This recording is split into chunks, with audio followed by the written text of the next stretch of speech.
ఈయనకు బాగా అర్థమయ్యేలా చెప్పండి, లేదంటే తన మనసులో ఏదేదో ఆలోచించుకుంటారు. ఇక దాన్నే పట్టుకుని వేలాడతారు. మీ చాయ్ తీసుకోండి. ఇది ఈయన కోసం.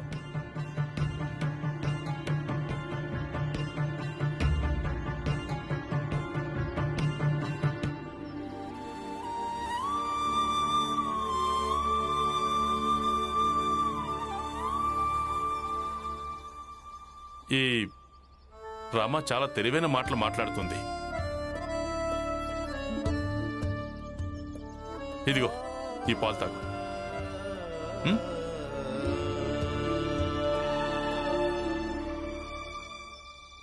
ఎవరైనా ఉన్నారా? ఆ జోకు గురించి ఏమైనా తెలిసిందా? ఎవరైనా చెప్తారా? జోకు గురించి ఏమైనా తెలిసిందా? లేదు, ఇప్పటి వరకు ఏమీ తెలియలేదు. మీరందరూ ఇంతకాలంగా తనతో కలిసి ఉంటున్నారు, అయినా తెలీదా? ఇది నేను ఎలా నమ్మాలి? ఇలాగాని కాదు కదా, మీరంతా వాడిని దాస్తున్నారేమో. చూడండి, నా అసలు రూపాన్ని చూపించానంటే మీ అందరికి తినడానికి తిండి కూడా లేకుండా చేస్తాను. మీకేమీ దొరకదు, ఎందుకంటే దుకాణదారులంతా మా పెద్ద జాతి వాళ్లే. ఎవరిని బెదిరిస్తున్నావు? నీకంత బలమే ఉంటే ఇదే బలాన్ని నువ్వు నా భర్తను వెతకడానికి ఎందుకు ఉపయోగించడం లేదు? ఇక్కడెందుకు ప్రగల్భాలు పలుకుతున్నావు? వెళ్ళెక్కడి నుంచి, ఇంకెప్పుడు మళ్ళీ రావద్దు. నర్మయ్, పోయిన నా పరువుకి ప్రతీకారం తీర్చుకునే తీరుతాను, వదిలిపెట్టను. ఒకవేళ పరువు గురించి అంత పట్టింపుంటే నువ్వు నీ ఇంటి కోడలకు ఎందుకు నచ్చ చెప్పలేదు? ఎప్పుడైనా లేచిపోవాలని సరదాగా ఉంటే కనీసం జాతి చూసుకొని లేచిపోమ్మని. నీ మనసుకి ఏదనిపిస్తే అది చేయి, కానీ ఇక్కడ మాత్రం తమాషాలు చేయొద్దు, అంతే. నిన్నిక్కడి నుంచి లాక్కుంటూ తీసుకెళ్తాను. అలాగే అక్కడ అందరికీ చెప్తాను, ఈమెకు ఈమె భర్తకు మధ్య ఏమీ లేదని. ఏం లేదంటే? ఏంటంటే, ఏ ఆడవాళ్ళు బలహీనంగా ఉంటారో వాళ్ళ భర్తలు బయట కకృతి పడుతుంటారు. అసలు మీరేమంటున్నారు? మీకేమైనా అర్థం అవుతోందా? ఇవన్నీ ఎక్కడ నేర్చుకుని వచ్చారు? ఏయ్, ఎక్కడి నుంచి నేర్చుకుని వచ్చారు? ఏమంటున్నావు? నీ ఉద్దేశం ఏంటి? నేను ఎక్కడికి ప్రతీకారం తెచ్చుకోవడానికి వచ్చాను, అర్థమవుతుందా? నోర్మై, పద, రావే. ఏంటి దౌర్జన్యం? వదులు. నాన్న, ఎక్కడికి తీసుకెళ్తున్నావు? నేను రాను. రా, పద. ఎక్కడికి పద, తీసుకెళ్తున్నావు? పద ఇక్కడి నుంచి. మీరు చాలా తప్పు చేస్తున్నారు. పులియా పిన్ని చెయ్యిని వదలండి.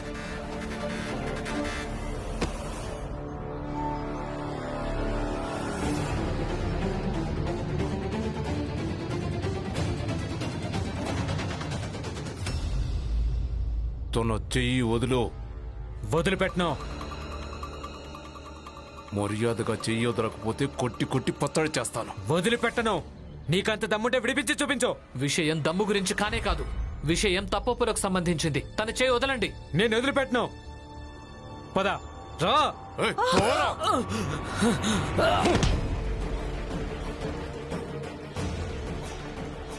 నువ్వు నా దమ్మేట చూస్తావరా? ఇప్పుడే చూపిస్తాను, లేవరా. చేయి పట్టుకుంటావరా? క్షమాపణ చెప్పురా.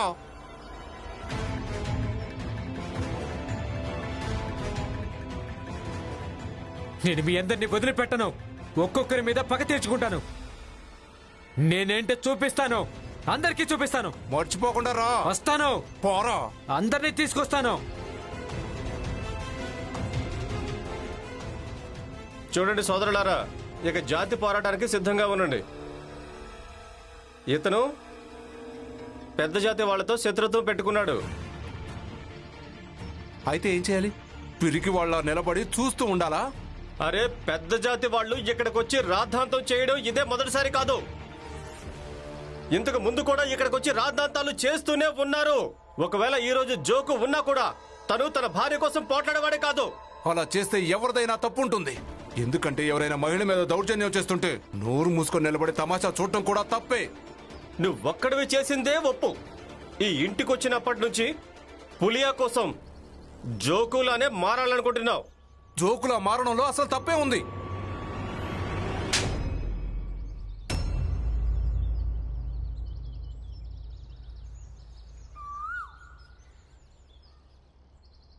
ఒక పెళ్ళైన ఆడదాని జీవితంలో తన భర్త లాంటి వ్యక్తి కేవలం తన భర్తే ఉంటాడు, ఇంకెవరో కాదు.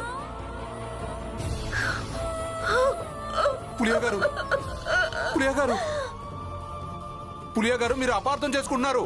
నేను అన్నదానికి అర్థం అది కాదు. చెంప దెబ్బ తిన్నావా? ఆ? అయినా ఇంతవరకు నీ హద్దేంటో నీకు అర్థం కాలేదా? ఇలా చూడండి, ఈరోజు కాదు ఇప్పుడే ఈ క్షణమే మంగేష్ను ఈ ఇంట్లోంచి గెంటేయాల్సి ఉంటుంది. అసలు మీరేం మాట్లాడుతున్నారు? అది నిజమే రామ్జీ బాబాయ్. మీకు మంగేష్ తో ఎలాంటి బంధుత్వం ఉన్నా సరే కానీ తను ఇక్కడ ఉండడానికి వీల్లేదు. ఈ ఇంట్లో ఇంకా చాలా మంది కోడళ్ళు కూతుళ్ళు ఉన్నారు. అసలు ఇలాంటి చరిత్రహీనుని నట్వర్, ఎవరు ఏం చేయాలో ఎవరేం చేయకూడదు చెప్పేంత పెద్దవాడి అయిపోయావు నువ్వు. మంగేష్ ఏమన్నా నీ ఇంట్లో ఉంటున్నాడా? లేదు కదా, మరి నోరు మూసుకొనుండు. మంగేష్ రామ్జీ ఇంట్లో ఉంటున్నాడు, ఇక మీదట కూడా ఉంటాడు. హితేష్, మంగేష్ మీద నీ వ్యక్తిగత ఈర్ష్య చూపించకు. అసలు నా మనసులో పాపమే లేనప్పుడు మీరంతా ఇంత చెత్తగా ఎలా ఆలోచిస్తారు? అయినా వీళ్ళు అనడం వల్ల ఏమవుతుంది? ఇలా మాట్లాడడం వీళ్ళకి అలవాటే. వీళ్ళు ఎప్పుడైనా ఎవరి గురించైనా మంచిగా మాట్లాడారా? అందుకే వాళ్ళేమైనా అనుకోని పెద్ద తేడా ఏముంటుంది? మాటలు చెప్పడం లేదు, ధర్నా చేస్తాం. ఎంతవరకు ధర్నాలో కూర్చుంటామంటే రామ్జీ మంగేష్ను ఇంట్లోంచి పంపించేంత వరకు. ఇతన్ని ఇక్కడి నుంచి గంటేమని చెప్పి మంచి పని చేశారు. ఇంటిని ధర్మశాలలా మార్చేశారు. నేను కూడా ధర్నా చేస్తాను.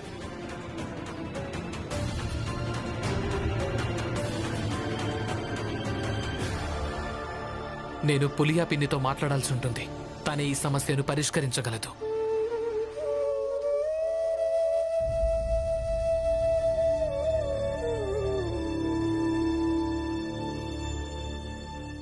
సేట్ గారు దుకాణంలోనే ఉన్నారా? నమస్తే సేట్ గారు. సమీర్, నువ్వా? లోపలికి రా.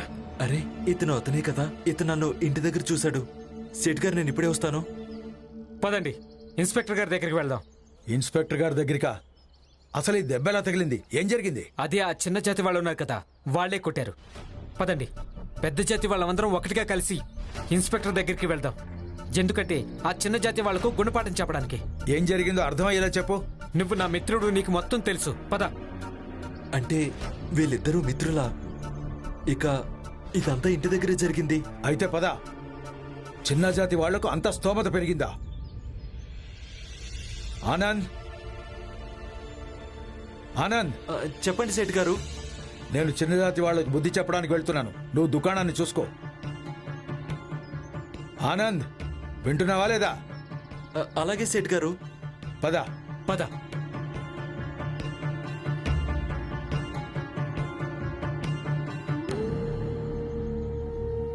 చిన్న జాతి వాళ్లకు అంత స్తోమత. డబ్బు సంపాదించాలి, ఉద్యోగం చెయ్యాలి. ఆనంద్, ఇవన్నీ వెనక తప్పదు. లేదంటే తన జాతి గురించి ఇలాంటి వింటే ఎవరికి మాత్రం కష్టంగా ఉండదు.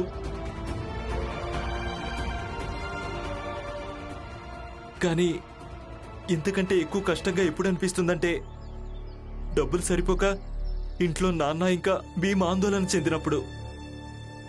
తర్వాత మంజులా నగలు తాకట్టు పెట్టాల్సి ఉంటుంది.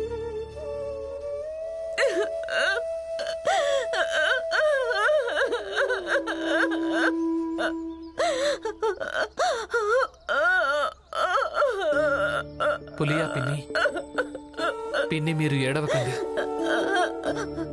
చూడండి, మంగేష్ బాబాయ్ అన్నదానికి అర్థం అది కాదు. మీరు తప్పుగా అర్థం చేసుకున్నారు.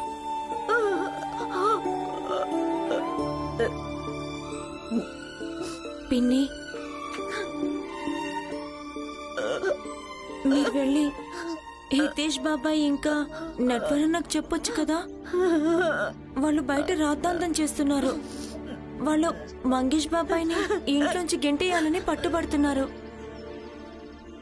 మీరిద్దరు ఇక్కడి నుంచి వెళ్ళండి. నా భర్త నన్ను వదిలేసి పారిపోకపోతే ఇలాంటి నాటకం జరిగేది కాదు. ఇదంతా ఏ జన్మలో చేసిన పాపానికి శిక్ష. అందుకే నేను ఇంత అవమానాన్ని ఎదుర్కొంటున్నాను. నాకెవరి సానుభూతో సహాయం ఒక్కర్లేదు. వెళ్ళండి. పిన్ని, మేం మీ మీదే సానుభూతి చూపించడానికి ఇక్కడికి రాలేదు. మేమిద్దరం కేవలం ఏం చెప్పడానికి వచ్చామంటే మంగేష్ బాబాయ్ కేవలం మీ దుఃఖాన్ని పంచుకోవాలనుకున్నాడంతే. మీకు తన సహాయం తీసుకోవాలని లేకుంటే మీరు తీసుకోకండి. కానీ ఈ రోజు వరకు తను అసలు ఎలాంటి తప్పును చెయ్యలేదు. అయినా హితేష్ బాబాయ్ నట్వర్ అన్న ఆయన్ని అన్ని మాటలంటున్నారు.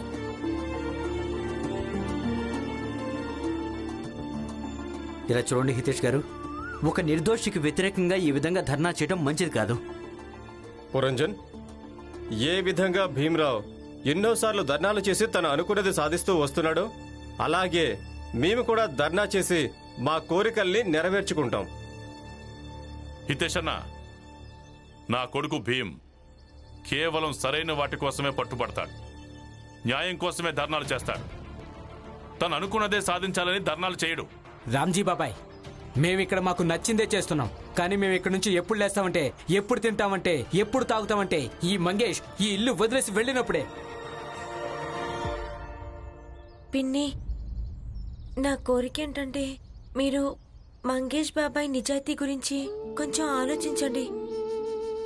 ఆయన్ని వెళ్ళనివ్వాలో లేదా ఆపాలో ఆ నిర్ణయం మీదే. అవును పిన్ని, మేమిప్పుడే వెళ్ళి వాళ్లను ఆపగలం, పంతం పట్టగలం.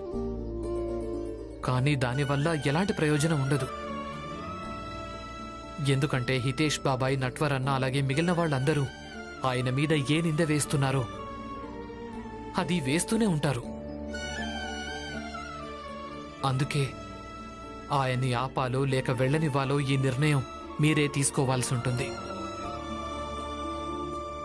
మీరు ఆలోచించండి. ఇక ఆ తర్వాతే నిర్ణయం తీసుకోండి. పదరమ్మా.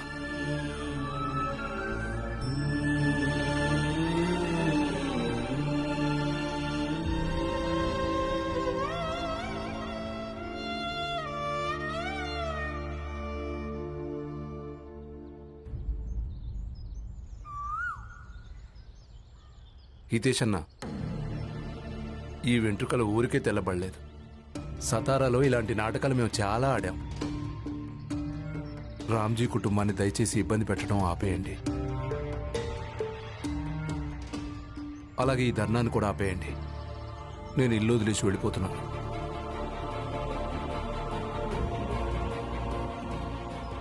మంగేష్, వీళ్ళంతా ఎవరు?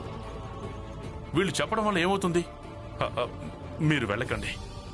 రామ్జీ, వీళ్ళు చెప్పడం వల్ల ఏమీ కాదు. కానీ నేను మిమ్మల్ని అలాగే మీ కుటుంబాన్ని సతారాలో చాలా చాలా ఇబ్బందులు పెట్టాం.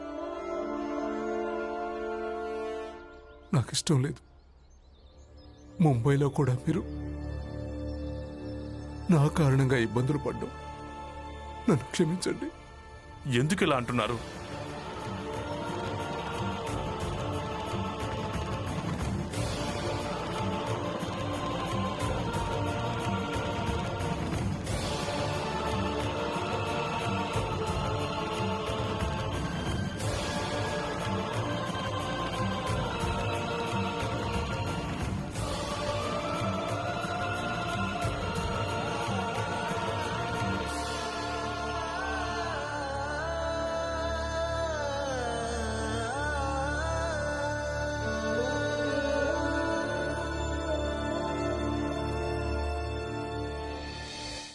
ఆగు మంగేష్.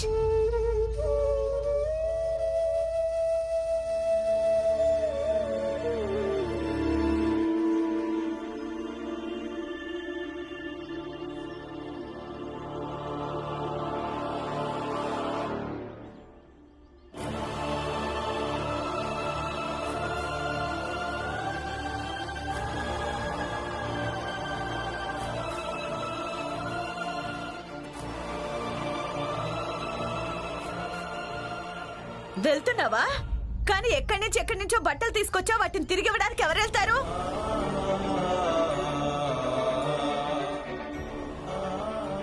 అసలు నువ్వేమంటున్నావు? ఈ పులియ జీవితంలో కేవలం జోకు ఒక్కడే ఉండేవాడు, అలాగే ఒక్కడే ఉంటాడు. కానీ ఇతను జోకు కాదు, ఇతను మంగేష్. ఏ మంగేష్ అంటే తనకు నా పరువు గురించి పట్టింపు ఉంది. అందరూ ఇక్కడ నిలబడి నా పరువు పోతుంటే చూస్తూ నిలబడిపోయారు. అప్పుడు ఇతనే నాకు సహాయం చేయడానికి ముందుకొచ్చాడు. అందుకే ఇతనిక్కడే ఉంటాడు, నాకు సహాయకుళ్లాగా. నేను బట్టలు ఉతికి ఆరబెట్టి ఇస్త్రీ చేసే పనిలో భాగస్వామిలా మారి. రమా వచ్చి నీకేదో చెప్పగానే అది నువ్వు నమ్మేశావా? అవును, భీమ్ ఇంకా రమ నచ్చ చెప్పారు. అప్పుడు నాకు అర్థమైంది. ఒకవేళ ఈరోజు మంగేష్ ఇక్కడి నుంచి వెళ్ళిపోయాడంటే నాలాంటి భర్త తెలిసిన ఆడదానికి సహాయం చేయడానికి ఎప్పుడు ఎవరూ ముందుకు రారు. అలాగే ఒక్కోసారి నన్ను నవ్వించడానికి నా జీవితాన్ని పట్టాల మీదకు తీసుకొచ్చే ప్రయత్నం చెయ్యలేరు.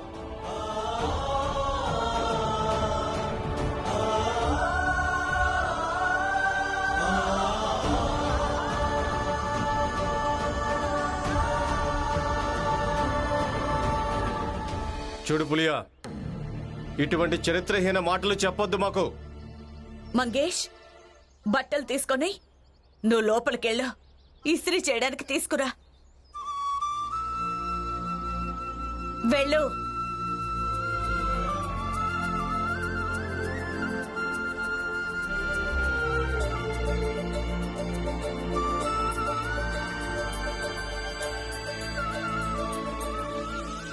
పులియా గారు, మీకు మనస్ఫూర్తిగా ధన్యవాదాలు. మీరు నన్ను అర్థం చేసుకున్నందుకు. మంగేష్, నేను నిన్ను ఏ చెంపదెబ్బ కొట్టానో కొట్టకుండా ఉండాల్సిందే. వీలైతే నన్ను క్షమించు. ఏం పర్వాలేదు, నేను పని మొదలు పెడతాను.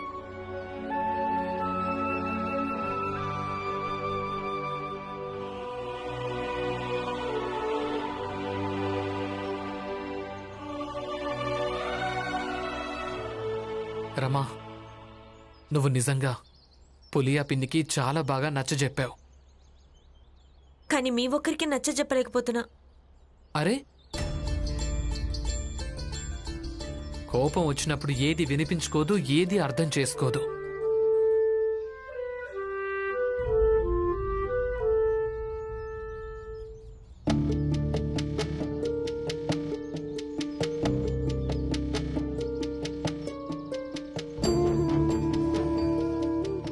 రమా, ఏంటో చెప్పండి, మీకేం కావాలి?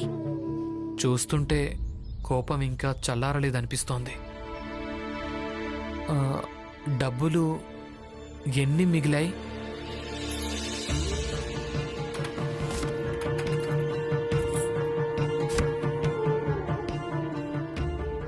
మిగిలిందిదే, లెక్క పెడతారా? పర్వాలేదు పర్వాలేదు, ఇవి నీ దగ్గరే ఉంచు. ఎందుకంటే రేపు కాలేజ్కి వెళ్ళి ఫామ్ నింపివ్వాలి. పరీక్షలు రాబోతున్నాయి కదా. ఈ డబ్బులు నాకు కావాలి. తను ఫారం నింపకూడదు. కానీ ఎలా?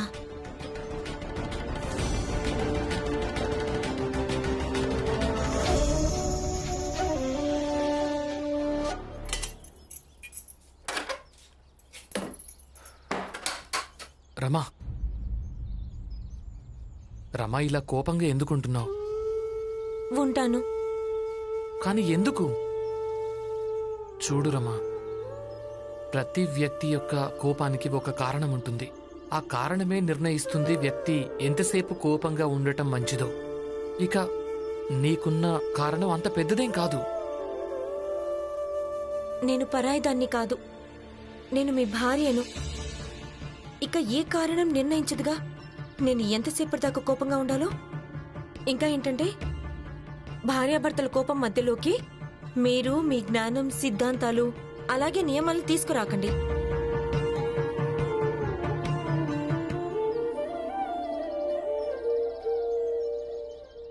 రండి, వచ్చి వాడిని అరెస్ట్ చేయండి. చిన్న జాతి వాళ్ళుండే బస్తీలో పెద్ద జాతి వ్యక్తి దెబ్బలు తిన్నాడు. దీన్ని మేము భరించలేము. ముందు నన్ను ఎఫ్ఐఆర్ రానియండి, తర్వాత నేను సీనియర్ ఆఫీసర్తో మాట్లాడి. ఇన్స్పెక్టర్ గారు, మీరు ఎఫ్ఐఆర్ రాయమని ఎవరికి చెప్తున్నారు? మీకేమైనా అర్థమవుతుందా? మేమంతా పెద్ద జాతి వాళ్ళం. సమాజంలోని చట్టాన్ని మేమే స్వయంగా ఏర్పాటు చేస్తాం. సమాజంలో శాంతి కావాలంటే మా పెద్ద జాతి వాళ్లను ప్రశాంతంగా ఉండనివ్వండి.